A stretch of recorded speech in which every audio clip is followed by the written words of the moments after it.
Week 2 turned into a mash unit in fantasy football, a laundry list of injuries for us to navigate here on Week 3 of the Radio.com Sports Fantasy Football Show. What's up, everybody? My name is Steven Andrus, joined by two members of the Radio.com Sports team, Jesse Pantusco and Jordan Cohn. As always, we are looking at Waiver Wire, the Stream Team, and Stealthy starts on the show. We'll kick it off with Waiver Wire, and obviously the biggest news of Week 3 in fantasy football. At the time of this recording, it looks like Saquon Barkley is out for the year with a torn ACL. Major implications in fantasy football with that injury. Now the question is, do you go out and pick up Dion Lewis, who had all of the touches out of the backfield for the Giants once Saquon went down? Or do you go out and pick up Devonta Freeman, who Ian Rappaport at the time of this recording said that is going to go and talk to the Giants ahead of Week 3 and potentially sign there? So, Jesse, I posed that question to you. In your leagues, who are you prioritizing in waivers, Devonta Freeman or Dion Lewis? I would definitely prioritize Freeman because even though I would imagine the Giants are the favorites to sign him, there were so many injuries across the league that I think he's going to be a lock to sign somewhere. And as we discussed prior to recording this, it seemed like this was Devonta Freeman's plan all along. He's had workouts with a number of different teams, Jacksonville and Philadelphia recently, but it seemed like he was always waiting for injuries to arise so he could go somewhere where he could start right away. And he's going to have, quite a few possibilities. As you mentioned at the top of this broadcast, Week 2, just an absolute injury bloodbath at the running back position. Even before the game started, we had Le'Veon Bell lost to injured reserve with a hamstring injury on the Jets. Saquon, MRI should confirm a torn ACL today. Looks like he's done for the year. Dion Lewis is his primary backup there. And at 5'8" and 195 pounds, he's just not really built to be a three-down back. And looking across the league, Raheem Mostert suffered an MCL injury in the San Francisco's win over the Jets yesterday. And that's one to keep an eye on too, because Devonta Freeman, of course, has a history with Kyle Shanahan, the coach of the Niners, who was his former offensive coordinator in Atlanta. So that's one I'd keep an eye on. And I just think there are a ton of options for Freeman. He's a two-time 1,000-yard rusher, 43 career touchdowns. So I would definitely prioritize him over more of a scat back like Dion Lewis, who I don't think realistically is going to get 20 touches a game or anything near that. Yeah, Jesse, I would agree with how you have them prioritized here moving forward with Saquon likely out for the year. Jordan, how about you? You're looking at the tight end position on waivers this week. Yeah, I am, and I think that this week is a great opportunity to do so because after what Drew Sample is going to do to the Eagles in Week 3 and that horrid offense, I think he's going to be another popular commodity on the Week 4 waivers. So if you get him now, you have someone that you can stream and someone that you can potentially keep going forward the rest of the season. Burrow has loved targeting his tight ends. He really liked throwing to CJ Uzomah earlier on in the season. Uzomah was having a good game in Week 2 against the Browns as well. He had 4 catches and a touchdown before he got injured. And then the Drew Sample show took over. Steven, you mentioned before the show, Joe Buck was the big advocate of the Drew Sample owners in the fantasy world. And he had upwards of, I think he had 7 targets in the second half alone against the Browns. And he caught a touchdown. He's going to have a big role going forward. Yeah, there are a lot of mouths to feed in that receiving core, but if Joe Burrow is a guy that likes to throw to his tight ends, which seems to be the case in his young NFL career so far, Sample is a guy that can become a starter week in and week out for your fantasy team. Yeah, Joe Buck trying to be one of the cool kids on Thursday Night Football. But for me, I'm looking at another running back, Darrell Henderson of the Los Angeles Rams. Cam Akers left that game early with a rib injury. What I didn't realize until after the game and looking back at the reports is that Malcolm Brown also left the game in the second half with a finger injury. If those carry over to the following week, you're looking at Darrell Henderson. But even if only one of them does, if Cam Akers can't get back on the field with that rib injury, that leaves a two-man backfield and still plenty of touches with this run-heavy Rams attack. And Darrell Henderson showed the guy that got all the hype coming out of college last year when he averaged more than 8 yards a carry at Memphis and more than 12 yards per reception. He's kind of a post-hype sleeper now in the fantasy world after bombing as a rookie, but Last week, he looked phenomenal, got more than 15 touches, more than 100 total yards, and a touchdown as well. So I think he's the guy that should be rostered in all fantasy leagues moving forward now with the injuries to both Cam Akers and Malcolm Brown. Could be a solid RB2 spot starter for you as long as one of those guys are out. Let's move on to the stream team. These are quarterbacks, tight ends, and defenses owned in less than 50% of leagues that we have confidence you can pick up and plug and play in week number 3. And Jordan, let's start with you. Yep, I mentioned Sample as a guy before that you could stream at tight end. I'm also going to stick on that Bengals train here because I'm an Eagles fan and I have lost faith in the Eagles defense this year. We don't have this guy roaming the secondary anymore. I really wish we did, but I'm going to go with Joe Burrow here. He is owned in less than 50% of ESPN leagues, and, he seems to have found that connection with Sample. The coaching staff has the utmost faith in him. In just his second start, he had the most completions a rookie quarterback has ever had in a game and the second most attempts. So they're going to sling the ball with him. I see shootout potential here because, the Eagles offense can still click when it's going.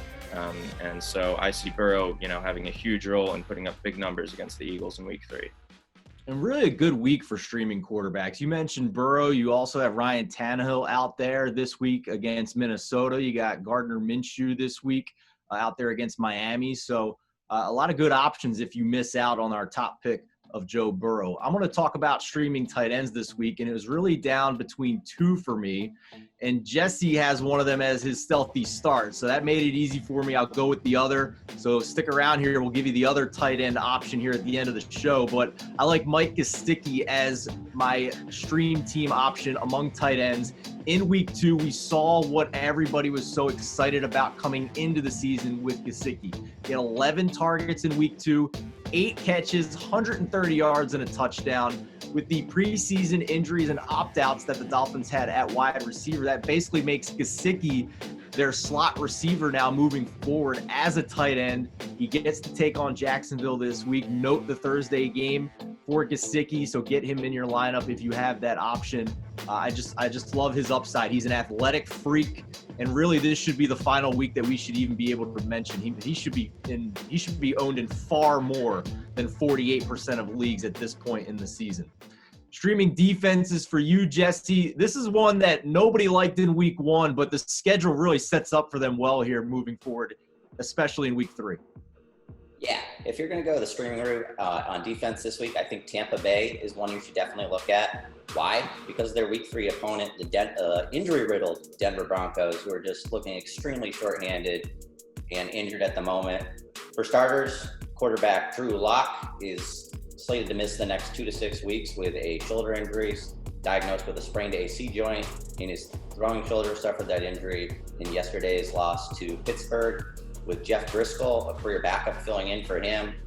Plus, they're already without 2-time 1,000-yard rusher Philip Lindsay, who is out with a sprained toe, probably going to miss 2 to 4 weeks, so he's not going to be available against Tampa Bay. Plus, Cortland Sutton, who their number 1 receiver, who missed the opener with a shoulder injury. He didn't make it through week 2, suffered a knee injury. His status is up in the air. So just a lot of moving parts for Denver, not a lot of continuity at the moment. I think that sets up really well for Tampa Bay. Plus, the Broncos allowed 7 sacks in the loss to Pittsburgh in week 2. I think that bodes really well for Shaq Barrett, Tampa Bay's lead pass rusher, who led the NFL with 19.5 sacks last season. And another guy I want to give a shout out to is third-year cornerback Carlton Davis, who is really just coming into his own. In week 1, you saw him shut down Michael Thomas for the most part, limited him to only 17 yards, and then came away with his second career interception of Teddy Bridgewater yesterday in week 2. So I think he could be a tough matchup for whoever Denver is going to start on the outside, whether it's Jerry Jeudy or if Cortland Sutton is feeling up to play. So for all those reasons, I think Tampa Bay D should be a pretty popular streamer in fantasy this week. No, absolutely. My top streaming option as well in week number 3. Let's move on to stealthy starts. These are players that are started in less than 50% of leagues in week 2 that we think you should plug in and play in week number 3. Players you didn't necessarily draft to start, but you can plug in and start in week number 3. I'll start things off here, and We talked a little bit about the Niners backfield earlier in waiver wire, but let's hit on it a little bit more. With the injury to Raheem Mostert, looks like it's going to be a short-term injury, but one that might keep him out week 3. That makes Tevin Coleman a stealthy start for me in week number 3. The Niners backup running back in week 2 had 16 touches versus just 3 touches for Jerick McKinnon. With McKinnon missing 2 full years with knee injuries, it appears the Niners are going to be methodical in how many snaps they give him early in the season. That means Tevin Coleman's going to shoulder the load here if Raheem Mostert is out with that knee injury.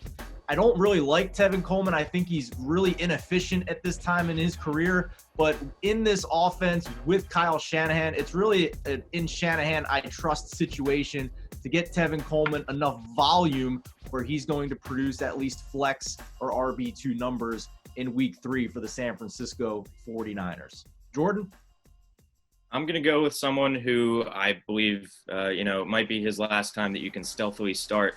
Because I think he's going to be a must-start every week going forward, and that is Diontae Johnson of the Pittsburgh Steelers. I was super high on him coming into drafts, a lot of breakout potential. He was great in a small sample size earlier in his career, and, the synchronization between him and Big Ben in the offseason seemed to really be something to look forward to. And then the first half of the first week against the Giants, he looked horrible. He muffed the punt. He was dropping passes. He looked terrible. I freaked out, and it was completely unwarranted. He had 23 targets through 2 weeks of the season. He was absolutely dominating the Broncos secondary, and the Steelers like to utilize him creatively. The Texans are a good opponent in week 3 to finally have enough confidence to start him. They've allowed a couple high-scoring games so far, both over 30 points. And he might become Big Ben's favorite target if he hasn't already, even over Juju Smith-Schuster. Jesse, here's that other tight end I was debating earlier in the show. Tell everybody who we're talking about. I'm talking about Jonnu Smith of the Tennessee Titans. He's only started in 18.6% of ESPN leagues at the moment, and he's going against Minnesota in week 3. Jonnu Smith's gotten off to a great start for the Titans, already scored 3 touchdowns in his first 2 games, and he's seen pretty good volume in that span, 12 targets over the last 2 weeks. And he's obviously coming off a career-high 84 yards in the win over Jacksonville Sunday. No longer competing with Delanie Walker at tight end in Tennessee. He's for sure the number 1 guy there. We know he's a great athlete, 93rd percentile at the Combine a few years ago. It's not the easiest matchup on paper because Minnesota does have some strong defenders in the secondary, particularly at safety. He might be matched up with a guy like Anthony Harris, who tied for the NFL lead in interceptions last year, and they also have 5-time Pro Bowler Harrison Smith there. But none of that stopped Colts third-string tight end Mo Alley Cox for going off for 111 yards last week. So the Vikings just look like a mess at the moment. At a weak fantasy position, I think you could do a lot worse than Jonnu Smith against Minnesota. Love all the picks, guys. Thank you again for joining us this week on the Radio.com Sports Fantasy Football Show. As always, if you have any questions, you can hit us up on our YouTube page. Just submit your fantasy question in the comments, and we can help you out as the week unfolds here. Thank you so much for watching. Good luck in week 3. We'll see you in week 4.